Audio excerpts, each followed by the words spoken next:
10 years. You got so mad so fast. As soon as I close the car door, it's like, lock it. Ask me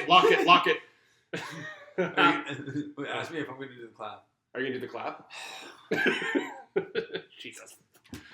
Hi, welcome to Historical Roast, the podcast. I'm Ryan Pigg. And I am Eddie Firth.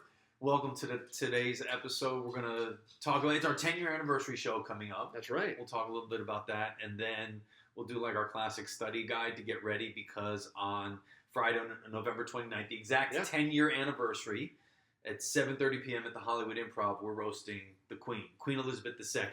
Yeah. It's totally serendipitous that it lands on the exact day, and you didn't even plan it. You just were like, what day's available? And you're like, this is the only day. Yeah. I reached out for this date in particular. Oh, really? The Friday. They were like, the day after Thanksgiving, you moron? Like, nobody's coming anyway. They're like, no one's got a show. There's nothing happening at anything. You want 2 shows that night? Nobody's That's not here. a good idea. The night after Thanksgiving. Yeah. Because the first show was the Saturday night right after Thanksgiving. Yeah. The 29th. What do you remember the very first show?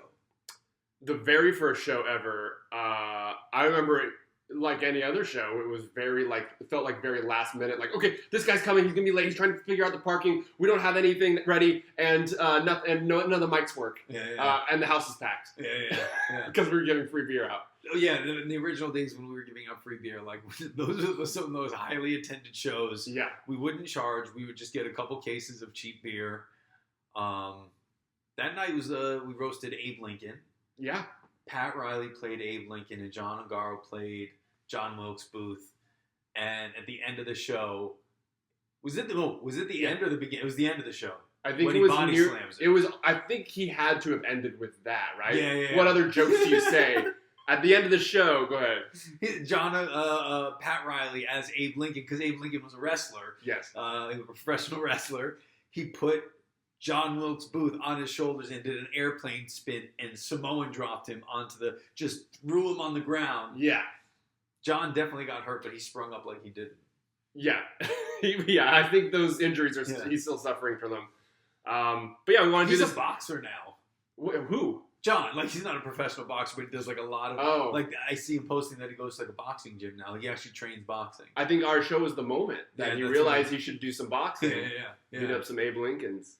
But yeah, I'm glad we're doing this podcast so we can kind of go over everything we know about the Queen and talk about our 10 years of roasting famous dead people. Yeah. Yeah, it's kind of what do you think back on when you think of those 10 years? So I always, whenever we talk, especially with Sammy is our producer, super producer, Sammy Junio. They've been with us since the beginning of the show. We don't have a show without Sammy. Mm-hmm. I remember, we've always talked about this. I always remember those first 5 shows. So the way we started the show, we did 5 shows at the Nerdist Improv School before we moved over to the main stage at Meltdown in the back of Meltdown Comics. Those 5 shows are like my favorite because, as you said, like, we were figuring it out. We had it was October that we started to come up with the idea and reach out for a day. Yeah. And it was by November we did it. So we were there was not much prep time. It was like, what could this be? What's it going to look like? What kind of costumes do we need? How do we put this all together? And it was like we had like 5 or 6 weeks to put it together in total.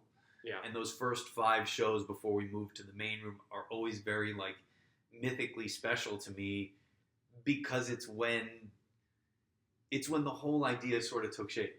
Yeah. I just remember there was this it's this beautifully nostalgic moment of like, we didn't know what was happening. You didn't know what happened show to show. You would just learn it in real time. And we finished with that Cleopatra and Caesar roast. Mm-hmm. And Julian M. Stern finishes by rapping as Caesar. And it blew my mind. I was like, oh my God, this show could be anything we want it to be. Yeah. It was, those first 5 shows were it felt like very like early like SNL. Yeah. Jason Reitman's going to do a movie about it called the Saturday after Thanksgiving. Yeah. Maybe his son will do something. I don't know about him. He's busy, but it just felt like very, because people were like, should we tell you what we're gonna do? And we're like, no, just make it be a surprise. Yeah. Even into like when we were doing like the Comedy Store years later, they were like, we were like, you don't have to tell unless you need something from us. You don't have to tell us. We don't have to prove anything, which was kind of wild because it was like we had like Lucy and Desi for one roast, and they were a comedy duo, and they just like made us crack up. Brad and Heidi for JFK and Marilyn Monroe. Just all those shows. And then Ben Franklin, Kyle Clark came out just like as a drunk Ben Franklin. It was just like so fun because you can see in the video, if you watch it back, us being genuinely surprised and laughing our ass off, not realizing that's what they were going to do. That's so exciting. And I remember when we were at the Nerdist School one time, and you don't remember this for some reason, you were literally like, they're like, and give it up for your hosts. And while they're saying that, you look at me and go, remember this, because years from now, we're going to look back on this fondly, or something to that degree. And I think a few years ago, I told you, like, do you remember, or when we were doing the Netflix show, I was like, do you remember when you told me that? And you're like, no. Do we even know what show it was before? Like what? I think that was when we knew that we were going to go over to Nerdmelt, which was a dream to us because we had been interns at Nerdmelt over at like the main stage where like Kumail and Chris Hardwick and all these other big names have been performing for years. We had known that, so you told me like this, I think it may have been Cleopatra, maybe in our last show, because I don't know what other reason you would have told me that. It's funny that I would say that, and then I don't remember it at all. I just love that you say so much inspiring bullshit that you don't even. You're like, it could have been one of those things. It sounds like me. I read one of those quote books beforehand. I just say whatever it is. Yeah. Oh man. And we've had great names too. We have one of the posters behind us if you're watching this. We have Harry Houdini. We had Justin Willman on that one. We've had people like Melissa Villasenor and Beth Stelling and so many great comedians on our show. I remember when we asked Tony Hinchcliffe to play Hitler, and he hasn't broken character in 7 years. Just so many great names. Oh man, having Justin Willman as Houdini, and then for our first fictional roast, we did Harry Potter. Yes, really for those listening, we did and watching, we did fictional roasts in 2016. Probably started that, and it was basically so we could roast Harry Potter and Star Wars. Yeah, and all that. That was one of my favorite months. I think it was June of that year.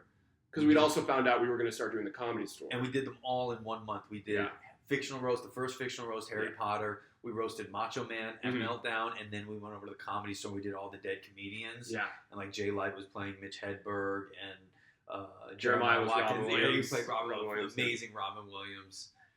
So you tell your version of how we came up with the idea. I like your version the best. I didn't know you had a different version. So I had a different memory, but when you told me yours, I was like, I think that might be right. It sounds more right. So you were like, we were stoned in a van. It was 1972. I was definitely stoned.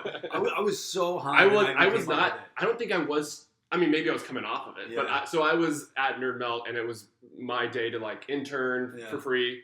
It worked out great. It's fine. The definition of intern for free. No, that's not true. Interns get paid. Anyways, I was in the back, like doing some bullshit, and you were just there hanging out, and we had met previously because everyone was like, "You guys should hate each other." Basically, they were like, "Team Ryan, Team Eddie" as a bit, and we're like, "But really, we could be enemies." But you were just hanging out in your 3-piece suit, and you were looking at the calendar. And we were just like talking about something else, and then randomly you go, "What's not on this calendar?" It felt like an assignment from like a comedy teacher. Like, what's not on this calendar that you could see on here? And I was looking through, and I was thinking, and I was like, "Well, there aren't any roasts." Yeah. And then you look at me with this face of like, in my mind, disappointment.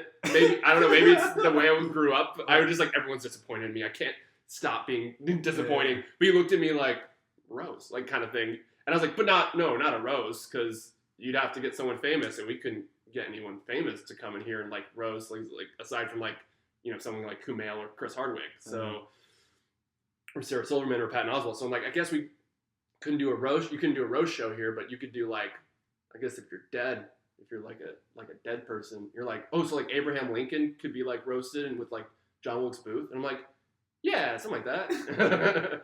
I was also thinking like, and also they'd have to be dead so we don't get sued, because we couldn't just roast, Oprah. That's what I do remember you saying that, because I've been doing enough open mics. I was like, I could get Jamar Neighbors to come do a show. I could put a show on. That's when I started stand up back in Connecticut. It actually started with, like, we put on with this guy Mondo I started with. He just started putting shows on to do stand-up in the area. So, like, I already had the mentality of, if you want stage time, just put on a show and see if you can get it going. So I knew enough comedians to do a good show.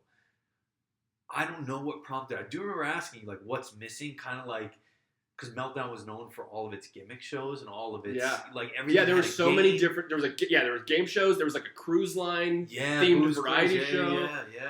There was, and it was just one of those because there's all these different theaters, and nowadays they're doing so many different things. But it was a very much alt comedy scene where anything goes. We want people to find interest in just the premise, not just the names that you have on the show necessarily.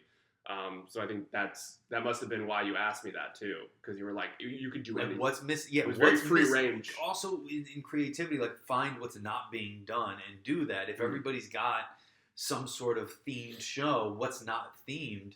So you were like, we could roast somebody, but they'd have to be dead so they can't sue us. And that's when I thought you were implying. I just went, oh, you mean like a historical figure, like Ben Franklin or Abe Lincoln? And you were just like, yeah, whatever. I was thinking just Ronald Reagan or some shit. Someone who just died recently, but yeah, that works. So I think then we were like, let's meet up. And I've it's LA, and I've talked to people before where we're like, oh, that's a good idea, let's meet up. And then I never hear back or anything. But that was the first time that you were like, let's meet up. And then we actually met up, and you came with like a textbook of notes, basically, of like every comedian in the world that you knew, every historical figure you could write down. And then I think you maybe categorize like who would be the guest, because at that point it was just like one guest per historical figure. So John Wilkes Booth for Abe, Marilyn Monroe for JFK, stuff like that. So that was really cool to be like, oh, this guy means business. This guy really wants to do this. And to see it go from premise to stage was probably the first time, I think, aside from like when I was in college, that someone I met with was like, now let's do it. Versus like me being like, I want to do it. And then being like, I'm busy. Oh, yeah. But you weren't busy. My brother went to film school, and he used to tell me, he was like, Eddie, there's a big difference. Like, there are people who say they want to do things, and very few of them actually do them. Yes. And that stuck out when he was, because he's older than me, so he was already in film school going like people say they want to make a movie, and then when they have to like actually write the script and get people organized, nobody does it. And I was also, shout out to my brother, has done the majority of our posters. So my brother Mike is incredible graphic designer. One of the hardest things was with every show, we made a brand new poster. So we would have to figure out who we were roasting, all the important details, and he would come up with a completely original idea every single time. They're so good. I want to print more. I just printed this one out and framed it. And I was like, I should do that for all of them. Yeah. I don't know where I'll put them. So with that idea too, the way I remember is at the end of that night, because I have this theory of like, if you're thinking about the thing 24 hours later, if it doesn't leave you alone, if it keeps irritating, if it keeps bothering you for a whole day, then it's a good idea because you can't let it go. Yeah. So I think I remember saying to you. And then you kept bothering me. So. Yeah. If we're thinking about this tomorrow, it means it's a good idea and we should meet, we have to do it. And like, I didn't stop thinking about it. And at 10 in the morning, the next morning he emailed you and was like, I have some ideas. I think I know. Yeah. Like let's meet because I think we could do this. I think we could really do it. Yeah. Amazing. Do you want to take a quick break? Yeah. All right. Let's go to commercial. Commercial. There's no sponsors. Hey, this is Ryan Pig reminding you to subscribe to Historical Roast and Fictional Roast on YouTube. In October, we roasted Back to the Future at Comic-Con LA with all your favorite characters. Marty, Doc Brown, Biff, Lorraine, and the forgettable characters too. You were so trash, Marty hid you in the trash. He didn't even have the common decency to rape you first. He just left it there. It was in the director's cut. Marty, even though I would still probably fuck you, I am deeply embarrassed that you are my son. Mostly because I want to fuck you. But also because you are so bad at guitar. In that second one, you passed out faster than a Bill Cosby blind date. And then these fucking guys put you in an alley. They left you in that movie was almost Back to the Future Special Victims Unit. Everyone always talks about my relationship with Marty. Let me tell you right now, I'm fucking this kid, all right? I'm fucking the shit out of this kid. Oh, really? So everybody in this timeline thinks incest is weird, right? Everyone do me a favor. You can pull out your phone right now and go to Pornhub.com. What's the most popular category? Is it lady who's not related to you at all gets stuck in your dryer? Subscribe now and watch the whole show. Hey, we're back. I was just thinking of a story. Remember when we did our first Nerd Melt show, and it was Mickey Mouse, and Brad Gage played Walt. Sorry, it was Walt Disney, but Melissa Villaseñor was the guest as Mickey Mouse. Yeah. And we're about to start the show, and the audience is packed. Everyone loves Walt or whatever, and then someone noticed that there's 2 kids in the back. Oh, Like someone yeah. brought their kids because Yeah. they're like, this should be family friendly, even though we definitely made it explicitly clear that On a this is Tuesday night too. This is like a Tuesday yeah, night like show. 9 p.m. or 8 p.m. or something. But so some of the comedians got word of it, and the comedians they're filthy. Let's be honest. They say some terrible things, some funny things, but they can be very naughty. And everyone was like, "Whoa! There's some kids here." I don't know if I can say all the things I had prepared if there are kids here. Like Melissa Villaseñor was freaking out because she was, she had stuff prepared. Yeah. And Sammy, without missing a beat, goes, "No, there's no kids here." Oh man. Sammy wasn't like, they didn't even look up from their board. They were just like, "No, there's no kids here."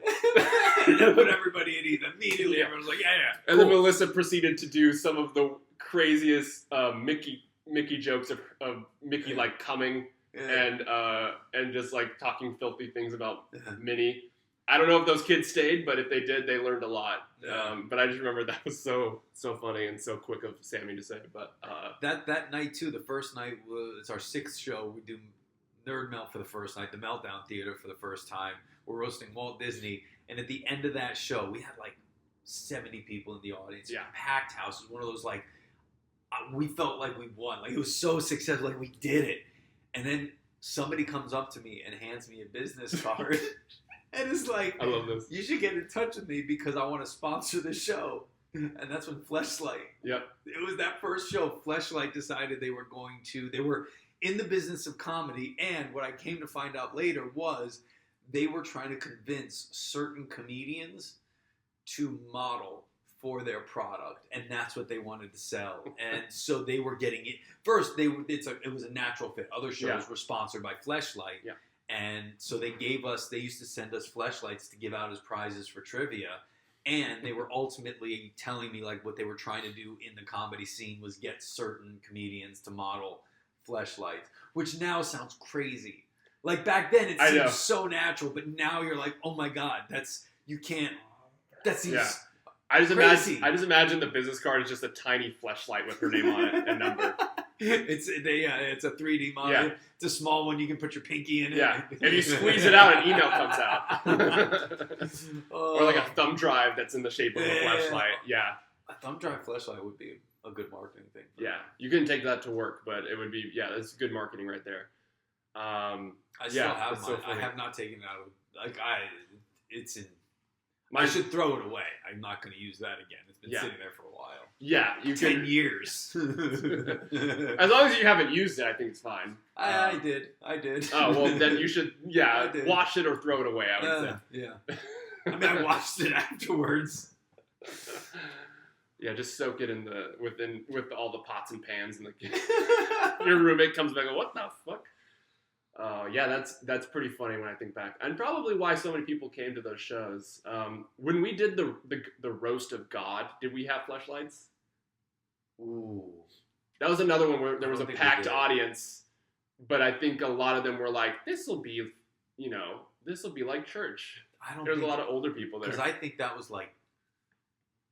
was 2 years in, because I remember early on there were certain historical figures that we were like, we have to kind of earn them. Yeah. Like Hitler we couldn't do right away. That was our 1 year anniversary. Like there were certain things in God we knew we had to get the flow of the show and understand the show. That was one of the first shows I remember too. We costumed like the full cast because we used to not costume everyone. There was a certain that one. was the first time. It was one of the first times. I think Fictional Roast might have been the very first time because there was no way to put Yeah, you're a right. non-character into that universe. Mhm. Fictional Roast has always been all characters, and so it was like. And I remember it was like a December because that was supposed to be our Christmas show. That was supposed to be like our holiday show, like roast God for the holidays. Yeah, that's right. Yeah, and that's another reason why people were like, "Yeah, it must be a really religious bunch of comedians." Oh yeah. I'm excited about the next one. November 29th at 7:30 p.m. at the Hollywood Improv in the Lab. We're roasting Queen Elizabeth II. This is the first person we've roasted who's died in the course of the show. Is that right?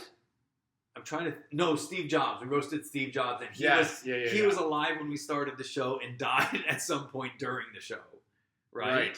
Yeah. Okay, so not the very first one we've done. But somebody who, since we only roast dead historical figures, when we started the show was not even an option.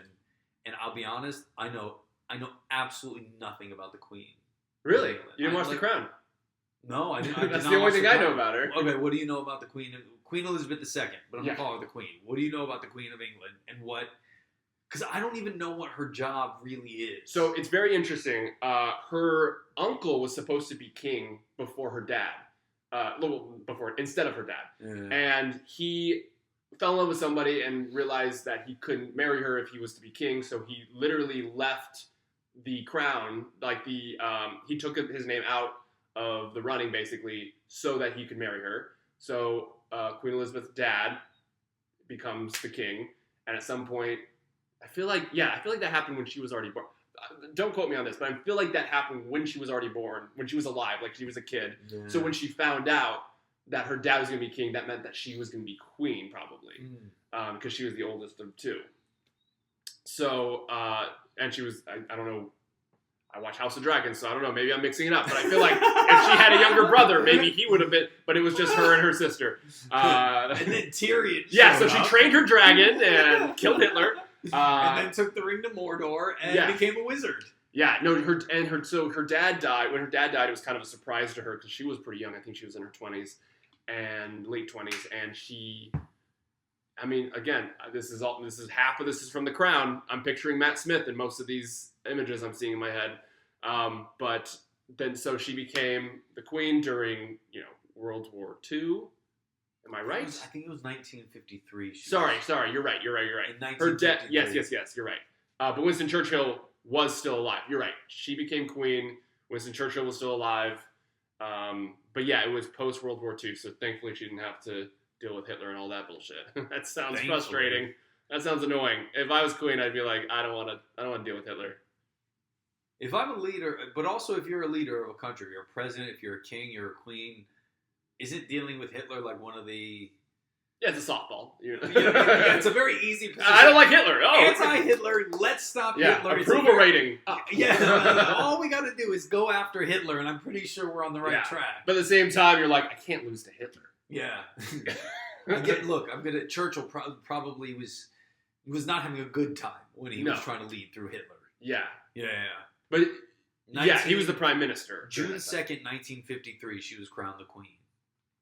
1953? 1953. All right. Wow. I know that from looking up on National Geographic Kids. Okay.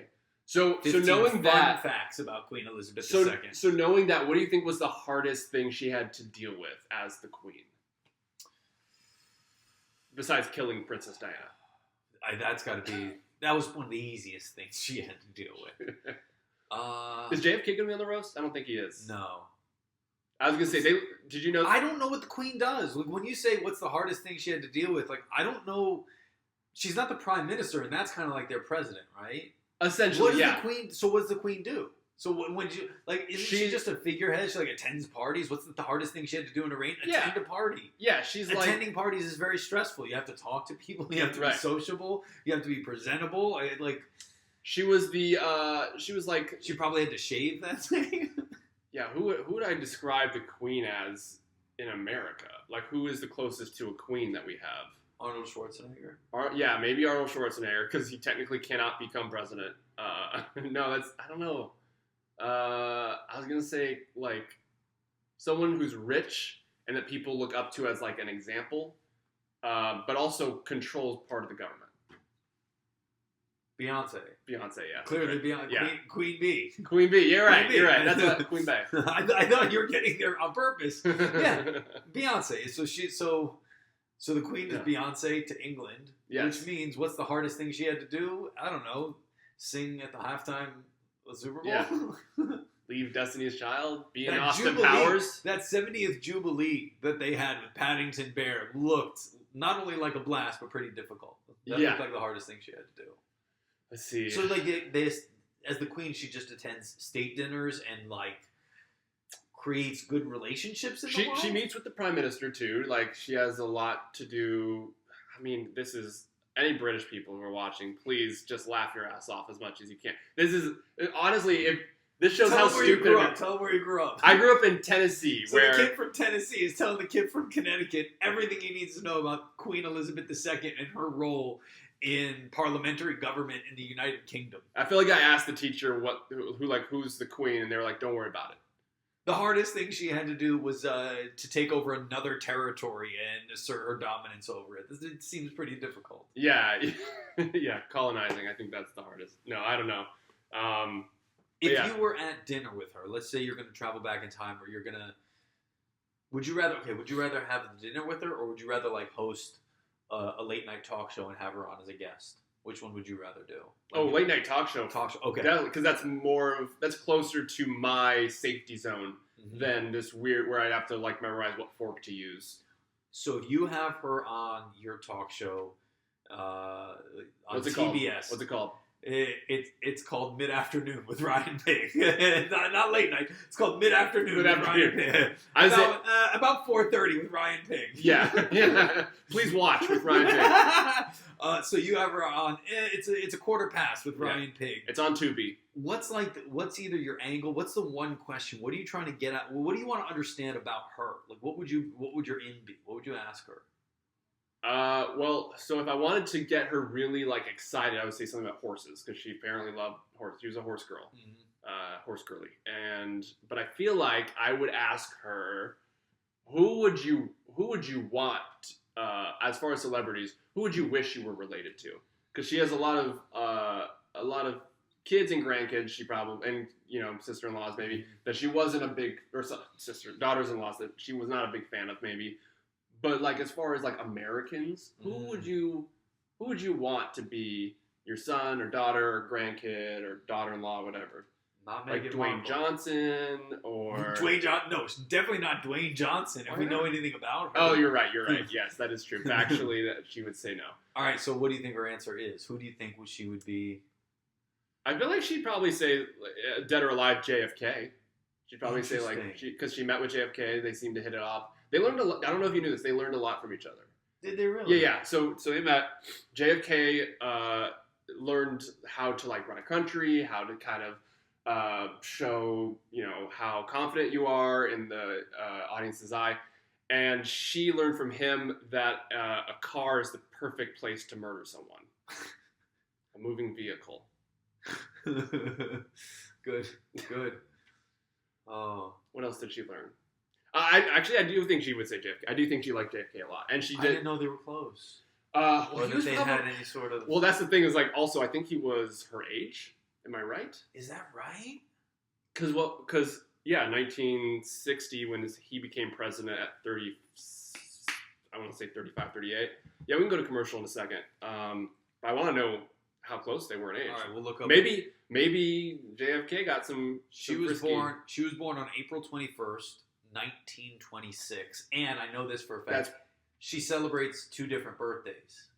Wow. That's her real birthday, and they celebrate her birthday in like June because the weather isn't nice in April, so you can't have a nice party. You can't have a nice party for the Queen if the weather's not good. And we're gonna look up JFK's birthday. I'm gonna guess they were probably 2 or 3 years apart. Okay. No, that's not right. Yeah, that's right. Yeah, 2 or 3 years apart. I would guess. All right. So she was born in 1926. 26. Wait a minute. Stop. What year do you think he was born? I'm gonna say 24. 1917.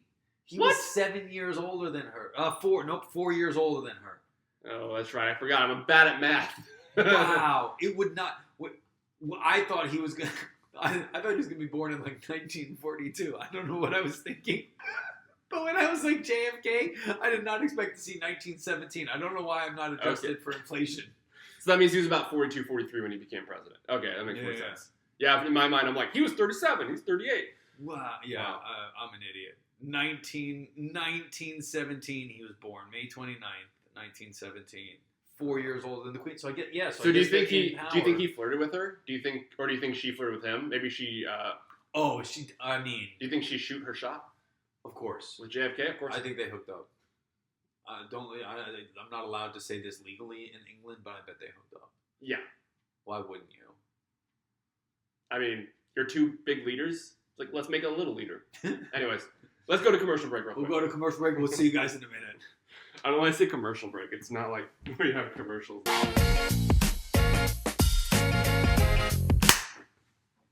I clapped.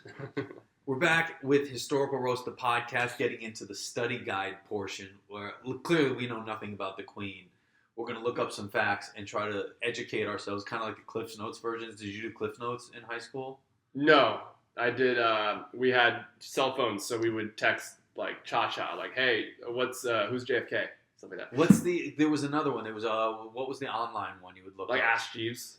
Ask Jeeves, but there was some other like Blue Notes or something like that we used to get all. This was pre-AI too, so I feel like there was Yeah, somebody on the other side. which AI is came like, out like 4 years ago. Yeah.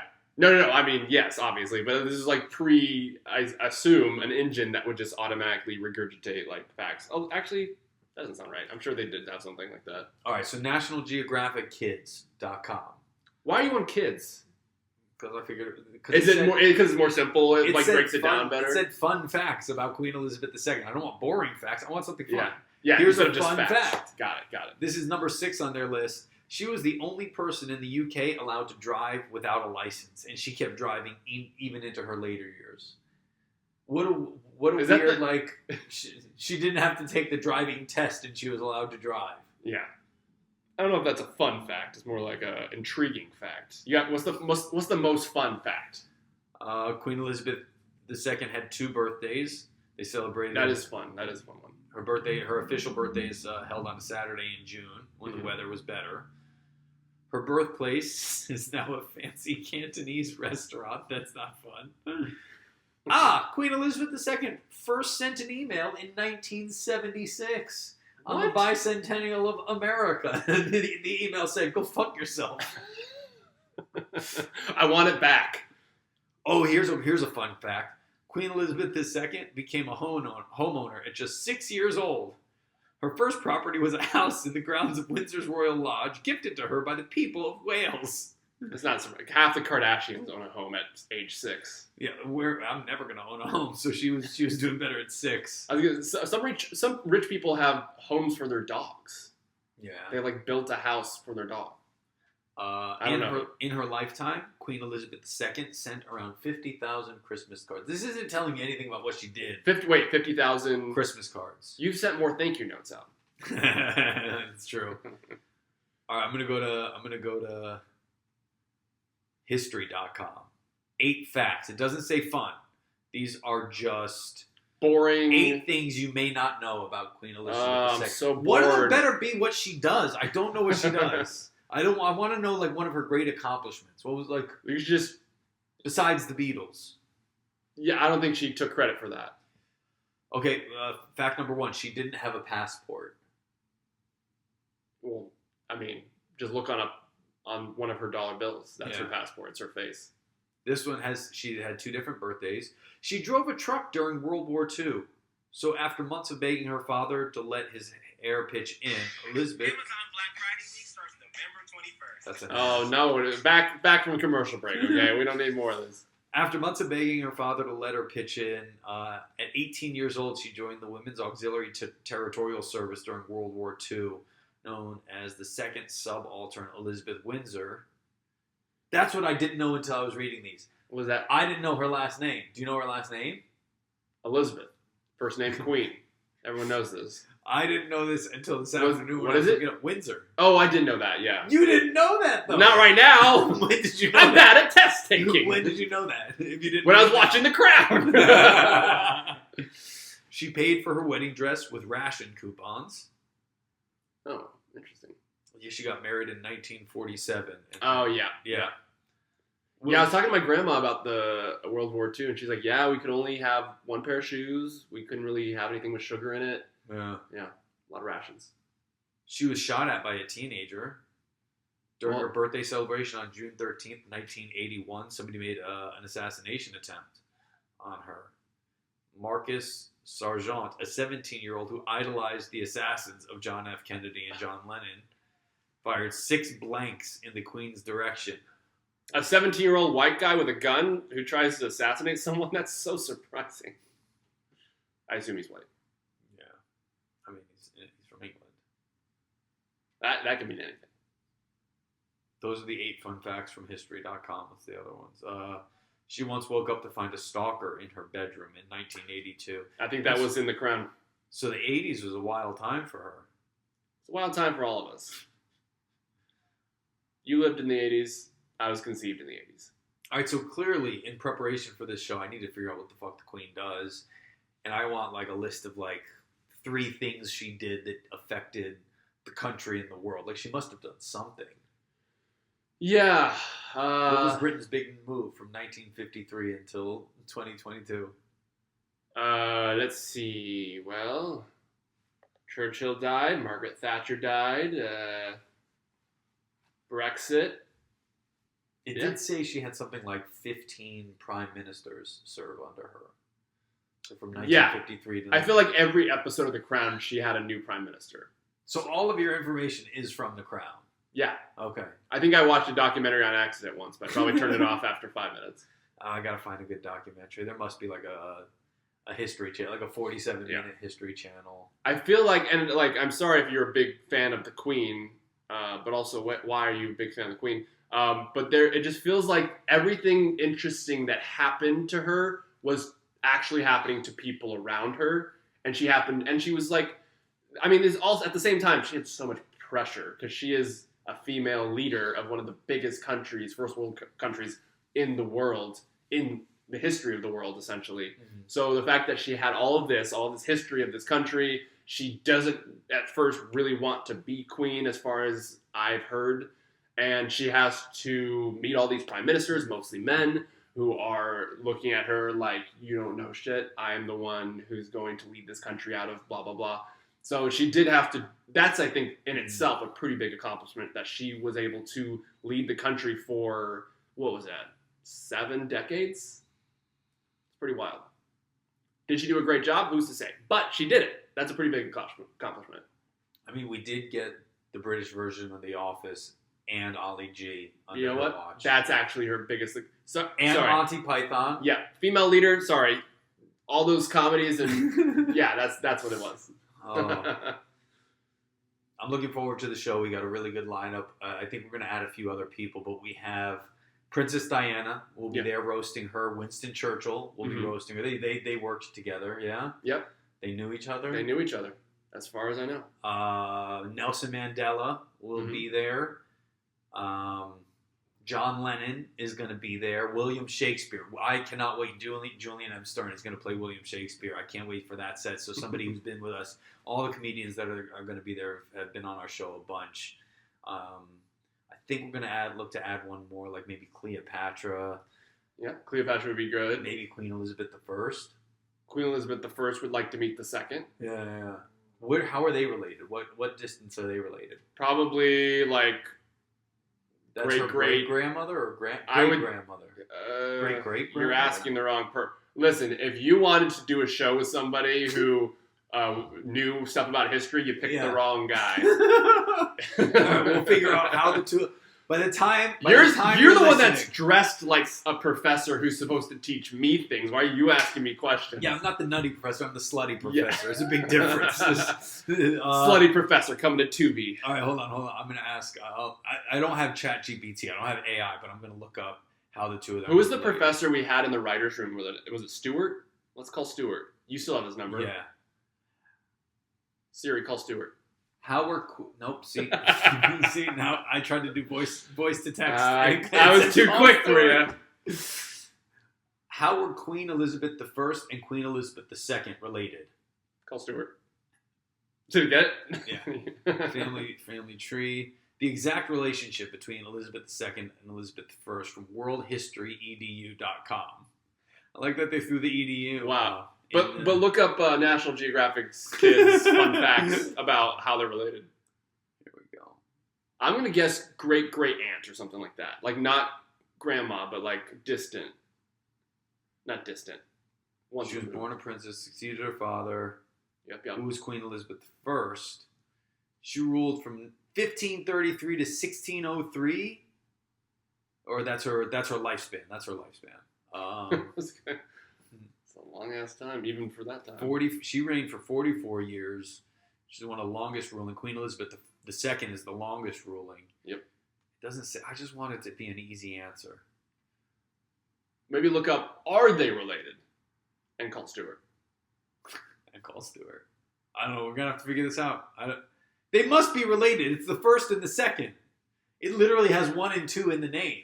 It's not like... That'd be like saying Rocky and Rocky 2 aren't sequels. It's not like Eddie Jr. It's completely like Eddie Jr. They're both queens. Just 400 years apart. So I think they gave her the second... I might be wrong, but I think it's Queen Elizabeth II because she's the second Queen Elizabeth. I don't think her name is Elizabeth Windsor II. But she must be related. That's the whole idea of a kingdom, right? They just keep passing it down. From what I know of House of Dragons, yes, 100%. You should have heard how he said. From House of Dragons, yes. Height. He was so mad about the height of the table. Height. All right, so we got to learn how they're related. That's good. Maybe we have a lot. We have a lot to learn. I can't wait to. So we're gonna host this show the day after Thanksgiving. Who are we gonna be dressed as? We usually dress as characters. Can we reveal it? We're going to be the Beefeaters. We're going to be the guards. The guards at Buckingham Palace with the black hat on and the red coat. Yes. Are you going to do a Cockney accent the whole night? No, I don't. Well, maybe. If there's no one British in the audience that I'll offend, yeah, perhaps. I don't think you're... I think if someone in the audience is British... I'll just do Michael Caine. Let me hear you. Let me hear you're British. Then you're going to host... Introduce our next roaster is John Lennon. Ladies and gentlemen, this next roaster is one of the most famous Beatles that is dead. He is famous for marrying Yoko Ono and also being stabbed or shot. Who knows? Who's to say? Ladies and gentlemen, give it up for John Lennon. When I first came to the show, I heard that John Legend would be here. I was very excited. Then they said, no, it's the Beatles, the one that's dead. And I said, oh, that's great, George Harrison. They're like, no, not George Harrison. It's John Lennon. And I said, I don't know who John Lennon is. And they said, no, John Lennon. Look at my words. Look at my mouth. Anyways, it's almost Dick Van Dyke. All right. Give me some. I'll do a Cockney. I'll do a bad British accent. It won't be Cockney, but I'll do. Introduce Princess Diana.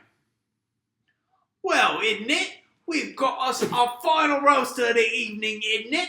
My nan had tea and biscuits with her, isn't it? Please welcome Princess Diana, isn't it? I loved you in The Gentleman. Awesome. Dude, honestly, I can't wait. This is our first historical roast post-pandemic. We've done fictional roast a couple times. Honestly, one of my favorite shows to host, to book, to produce, to put together. I'm so excited to hit the stage. To think that we are going to be on the stage 10 years to the date from when we first did this together. I could not be more excited. Sammy is supposed to be coming to town. That's so exciting. I miss them. Yeah. They've been in New York. Friday, November 29th at 7:30 p.m. in the Lab at the Hollywood Improv. Get your tickets now. This show is going to sell out. It's going to be amazing. We're roasting the Queen of England. Princess Diana is going to be there. Winston Churchill, Nelson Mandela. John Lennon. John Lennon will be there. Oh. Ryan Pig is going to be there. Eddie Firth will be there. That's one of the things I'm almost more proud of than the show is our friendship. Because we met as interns who barely knew each other. When we were doing the first few shows, we started to get to know each other. I feel like we went from like strangers to acquaintances to friends, then to enemies, then back to friends. Were we friends by the time we did this show, or you don't count that as friends yet? I feel like we as soon as we started smoking together, I feel like we were friends. Yeah. But yeah, we were. I feel like we were because we were in our 20s, right? You were 30 maybe. No, I was. You were 30 on the dot. Yeah, 30, 31. And I was 23 or 24, I guess. What was our first year? 2014. Yeah, so I was 24. 24. I just turned 24. I just turned 30. Wow. And now we're old. Yep. Now it's pretty soon. Our running joke in historical roast is which one of us is going to die first and get roasted. We know it's going to be him. So we went from not really knowing each other to I'm going to be a groomsman at your wedding next year. Yeah, which is pretty close not to best roasting. not best man, groomsman. But anyway. No, my dog's best man. His dog's the best man. His dog's best man. He has a great speech. Have you heard him sing? I have. It's going to be a good speech, actually. Yeah. So check it out. Friday, November 29th, 7:30 p.m. at the Hollywood Improv. It's historical roast. The Queen Elizabeth II of England. That's Ryan Pigg. That's Eddie Firth. It's going to be historical roast where we teach history. A lesson. Thank you guys for 10 years. Thank you for listening. Thank you for talking. All right, no. Thank you for watching. Oh, thanks for watching. Thanks for follow us on everything. Yeah. All right, I didn't like how that went. Let's do it again. For the third time? You want to do a third?